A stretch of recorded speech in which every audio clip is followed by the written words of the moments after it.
Republican senators are in all-out revolt right now, and Donald Trump just admitted he doesn't know how to stop them. The passage of the War Powers Resolution, which at this point looks imminent, would be a tremendous blow to Trump for several reasons. First, it would directly limit his ability to expand his authoritarian project through militarization and endless foreign conflicts. These so-called forever wars serve no coherent strategic purpose except to help Trump consolidate power. Second, it would mark yet another loss in a long series of humiliating defeats, which is why he's panicking.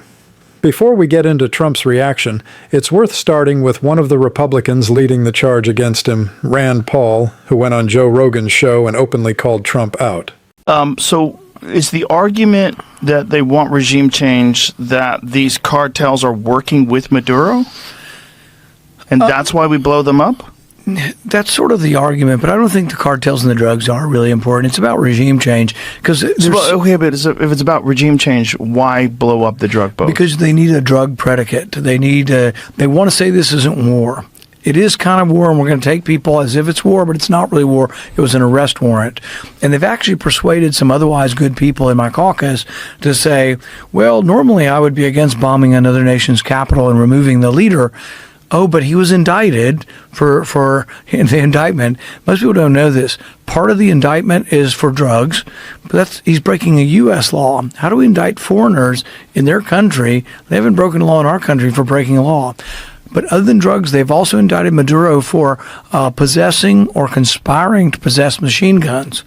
And it's like, what leader in the world doesn't have security guards with machine guns? We have machine guns. Wait a minute. Did Maduro personally have illegal machine guns? And illegal how? Is it illegal internationally? Like, what does that mean? It means absolutely nothing. But that's crazy. That means completely how insane. many people in Texas have machine guns? You could legally have them here. Of course, Donald Trump is just looking for a pretext in Venezuela. He doesn't actually care about drug trafficking. He literally pardoned a drug trafficker, so we don't even need to waste time pretending this is about narcotics policy or public safety.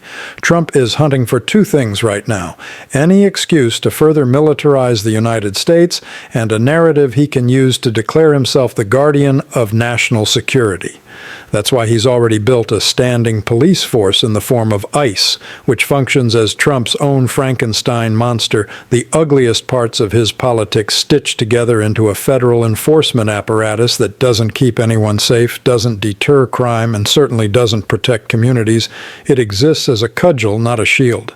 But Trump wants more than ICE. He wants to escalate militarization abroad as well as at home, and that's where Venezuela becomes useful to him. It gives him a storyline where missile strikes, troop deployments, or naval operations can be sold as strategic responses to Russia or China, even though the logic collapses the moment you press on it.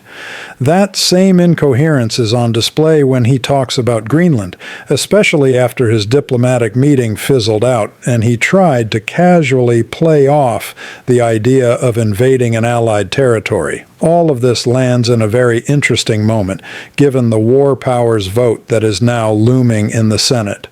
So before we talk about how badly this plan has backfired for Trump, listen to how he frames himself and his so-called strategy. Mr. President, on NATO, right now it sounds like you are saying that you would potentially acquire Greenland by force. That would be a NATO country. Are you saying that? Are you saying that? Would you do that? No, you're saying that.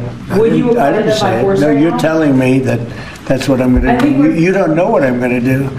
So what are the options? Your network doesn't know it. The Danish foreign minister said that there's still fundamental differences after the meeting with Rubio and with the vice president. Are you willing to leave the NATO alliance in order to get what you want with Greenland? What are the options right now? Well, I wouldn't be telling you what I'm willing to do, certainly. I'm not going to give up options, but it's very important. Greenland's very important for the national security, including of Denmark. And the problem is not a thing that Denmark can do about it if Russia or China wants to occupy Greenland. But there's everything we can do. You found that out last week with Venezuela. There's everything we can do about things such as that. Not going to happen. So clearly Trump recognizes that invading Greenland would be wildly unpopular. World leaders are literally uniting to tell him, no, what are you thinking? Trump is essentially flirting with the idea of going to war with Europe and our allies, which is a bizarre strategic move even by Trump standards. But listen to how he tries to justify it. He says we have to stop China, even though he hasn't stopped China in any capacity. In fact, Trump has repeatedly sold out to China, from chip manufacturing to sweetheart deals to strategic concessions. And then there's Russia. If the concern is Russia expanding power, then maybe we should support our ally in Ukraine, which actually sits on Russia's border. Trump doesn't make a coherent case for any of this. What becomes clear, and what we already know, is that Trump likes the threat more than the policy. The threat of invading Greenland creates drama, distracts the press, makes him look tough, and creates the illusion that he has his caucus unified behind him, but he doesn't. Even Trump and John Thune are now admitting it. Thune, for example, isn't sure he has the votes to stop the War Powers Resolution. Senate Republican leaders are scrambling for procedural maneuvers on the Venezuela resolution to spare Trump an embarrassing defeat. And Trump is furious because 5 Republicans already sided with Democrats to advance the resolution last week. GOP leadership is now pressuring the defectors and considering blocking the vote entirely. All eyes are on Josh Hawley and Todd Young, both of whom have received calls from Trump and refuse to say how they'll vote. There are 2 layers here. One is the straightforward policy piece, curbing Trump's ability to unilaterally escalate militarization abroad. But the second is the political humiliation, and that's the part Trump can't stand. He's been working the phones on multiple bipartisan bills recently, and where has it gotten him? Nowhere. 17 Republicans jumped on board to extend ACA subsidies Trump killed to finance massive tax cuts for the wealthy. And of course, there was the near-unanimous vote to release the Epstein files with only 1 Republican defecting. Trump has been losing fights everywhere, and Republicans are starting to notice. And that's the real pivot point. Trump is struggling to cement power at the exact moment he's losing influence inside his own party, and the fact that he is losing this particular fight is symbolically rich. It forces an ideological conversation within the GOP about interventionism, endless wars, regime change, resource extraction, and whether the party should keep involving itself in conflicts that have no strategic payoff. And here's what's important. As soon as you have an ideological debate, Trump loses relevance immediately. Trump has no ideology beyond what benefits me right now.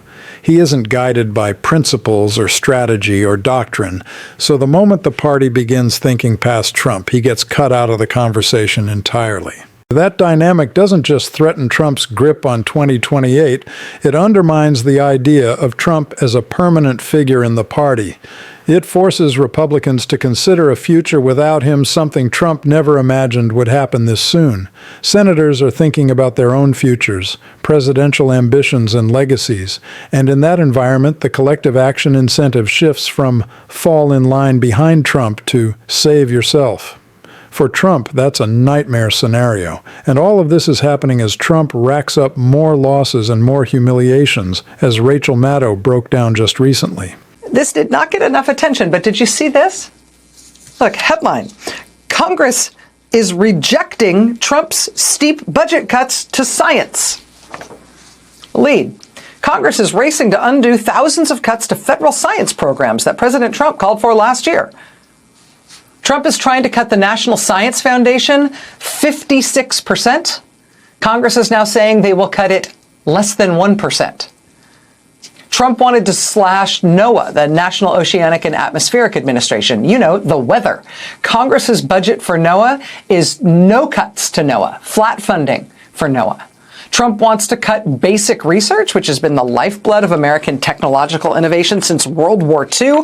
Trump wants to cut basic research more than 33%. Congress instead is bumping up their budget, bumping up the budget for basic research by more than 2%. Trump is demanding all these cuts to science, and Congress is saying no, and this is a bipartisan thing. This started in the Senate as a bipartisan agreement. Last week, the House voted for it as well. I know it's like muscle memory to assume, A, that Congress does nothing, and B, if they ever defy that rule and do something, it's always something bad. But that is changing a little bit here. And it's changing all against Trump. And Republicans in the House are down to such a slim margin there now that if every Democrat is present, at the moment, Republicans can only afford one defection on any given vote. They can only give up one Republican vote in the House and still pass things that their leadership supports. And they know they're going to get walloped in the midterms. And with moderate Democrat Mary Peltola announcing today that she's going to run against the unpopular Republican Alaska Senator Dan Sullivan, that means that Democrats are getting pretty close to a shot at taking over the Senate in the midterms as well. They've got a shot at taking over the Senate in addition to the near certainty that they will take over the House. We've got the courts pushing back harder and harder, and now apparently losing that sense of shock they had that the administration really is just blatantly breaking the law all the time. The courts are finally getting it and pushing back and seeming to understand what it is they're up against. We've got the Congress, believe it or not, in some ways pushing back, while simultaneously Republicans are losing any hope of hanging on to power in Congress. It looks like the Democrats will be taking over. It has been loss after loss after loss for Donald Trump, and it's only going to get worse. The political terrain is shifting under his feet, the Republican coalition is fracturing, and for the first time in years, there is a real conversation about what a post-Trump GOP even looks like. That reality alone is devastating for a man whose entire identity relies on dominance, inevitability, and control. And the most important part is this. These aren't isolated defeats. They're compounding, they're cascading, and they're redefining Trump's authority in real time.